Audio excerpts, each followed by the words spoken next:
TV music रे मुक्ति लाभ कला नुआ सम्बलपुरी गीत हल्दी माखी गुरी रे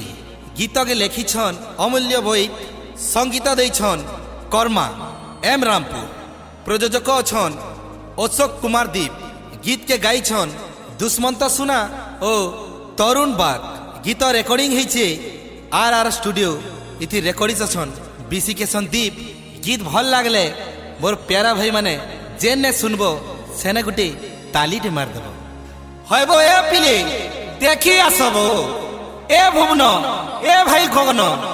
देखि आसरे दादा के नु पाइला रे की सुंदरीटा पूरा चौका जन लेखेटा पूरे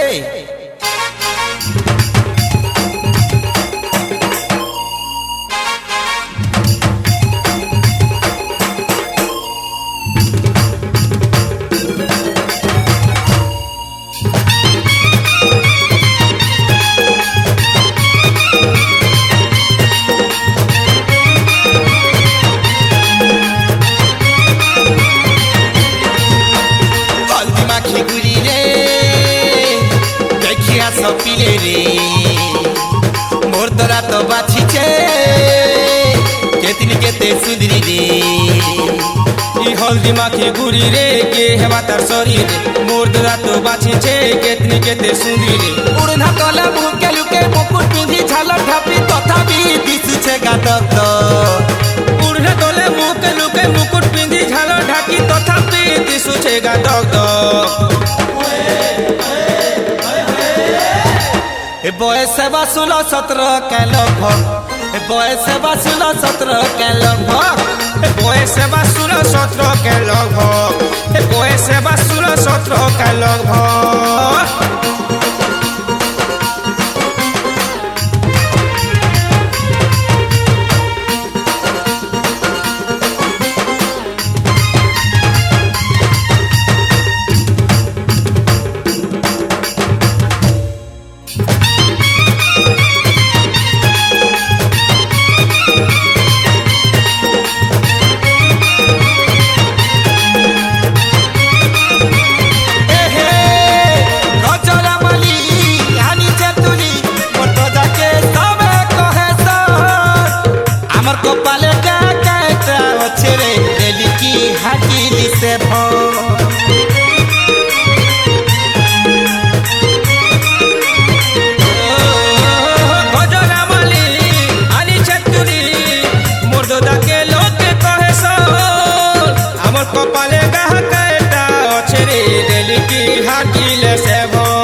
की चाहानी आमर भाग्य अच्छे कि नहीं रे अच्छे कि नहीं रे ई चौका जन एंता कांचन आमर भाग्य अच्छे कि नहीं रे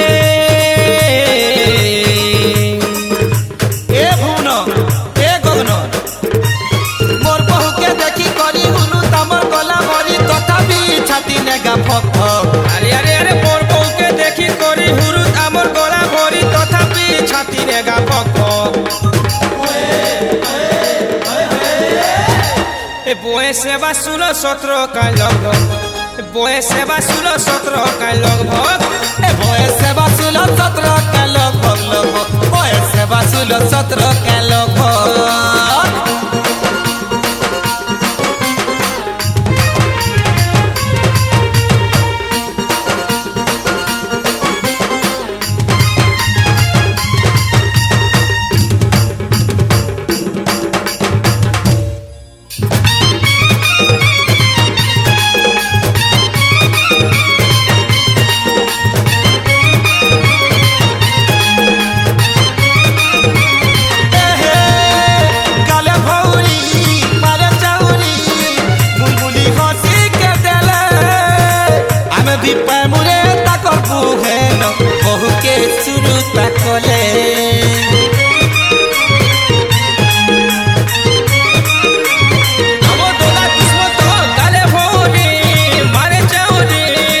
मुरमुली हसी के देले